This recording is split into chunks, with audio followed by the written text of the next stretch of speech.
Good morning, guys. In this video, we'll be talking about the Hindu's editorial from yesterday's paper. So, guys, the first article that we're going to talk about is about killing of 8 policemen by gangster Vikas Dubey and his gang in Kanpur. So, this incident took place a few days ago, and it's an incident that shows how deep is the connection between these gangsters and the political parties in a state like UP, which results in such a calamity. So, guys, basically this incident happened when these policemen went on to arrest Vikas Dubey to his home, and they were ambushed by Vikas Dubey and his team, okay, and his gang, and 8 policemen lost their lives. There were policemen as young as 20 years old, and there were policemen who were nearing their retirements. Vikas Dubey had more than 60 cases of almost everything: murder, rape, okay, battery. Almost every case was there on Vikas, and when the police went to arrest him, this incident happened. It shows a sign, it's basically a sign of collapse of law and order in the state, okay, and the article says ki good policing shows how good the governance of a state is. So definitely UP and Yogi Adityanath need to work upon this, especially when Yogi Adityanath has promised the state and the people of the state that he's going to go really hard on crimes. Okay, so he must deliver what he has promised. Also, the article talks about how the ruling party in these states uses police in a wrong way. Okay, like they use police as their arm, where they can twist people's arms when they don't listen to what the ruling party says. Okay, so in the last 2 years there have been more than a dozen encounters, okay, a lot of encounters, and group killings have happened in the last 2 years. Again, that has been mentioned in the article. So in the end, the article talks about that UP police is battling with problems of corruption, okay, and deep nexus and connections with the politics in a wrong manner. So it's time for UP police to stand up, remove these corrupt practices from themselves, and be professional and try to avoid such a mishap again. So the new words that you learn from this article are emaciation. Emaciation is basically the state of being very thin or weak. Ambush, which is a surprise attack. Impending means something which is about to happen. And straddle basically means to sit or stand with your legs apart. And guys, today's second article is India's foreign relations and the course of history. This article takes us through India's foreign policy, especially with regards to Pakistan and China. It takes us to the history of these aspects. It has been written by C.R. Ghare Khan, who has been our ambassador to the UN, and also he has worked with the Congress government. So slightly this article is also inclined towards, if not biased, the Congress party. All right. So the article starts with Modi recently talked about China's expansionism. Expansionism means China is one country which tries to expand its borders all the time in all directions. Okay.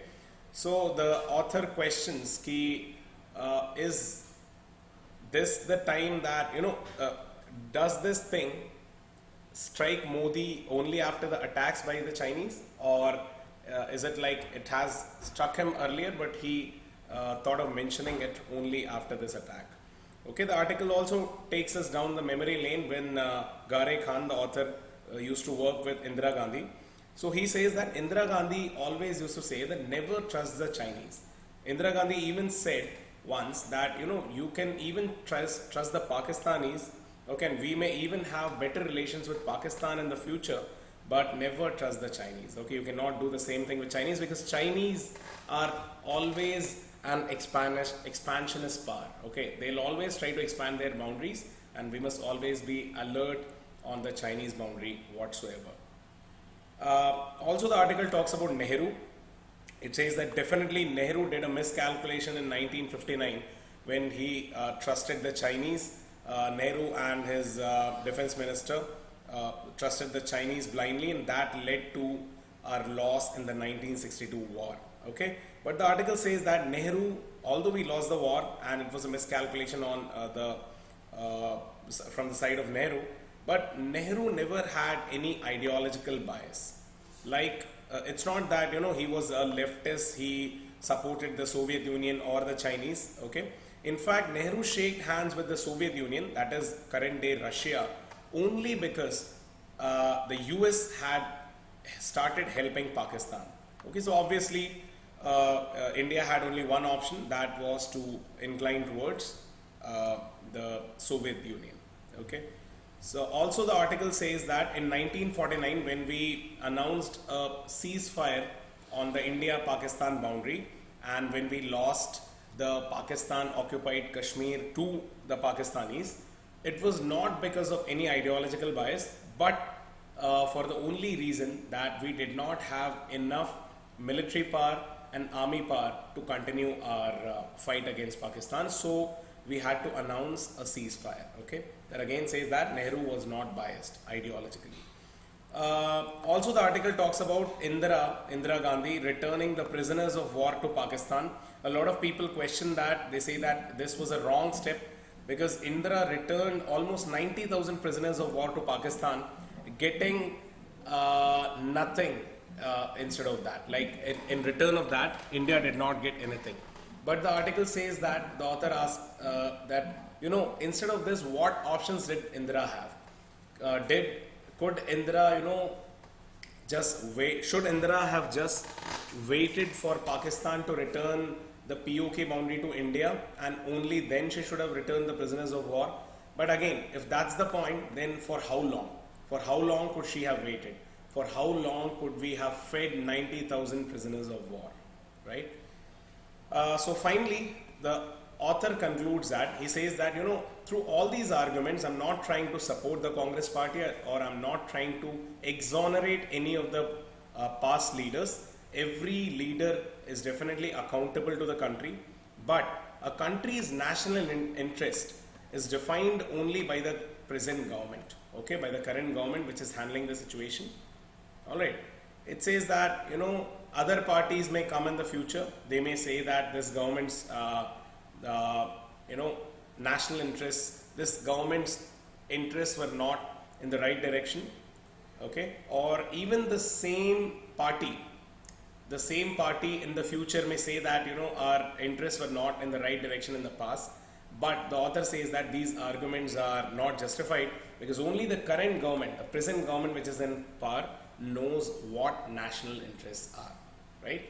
So that's all that the article talks about. These are the new words you can learn. Blunder, which is a big mistake. Down the memory lane is a very good phrase, which means talking or thinking about something that happened in the past.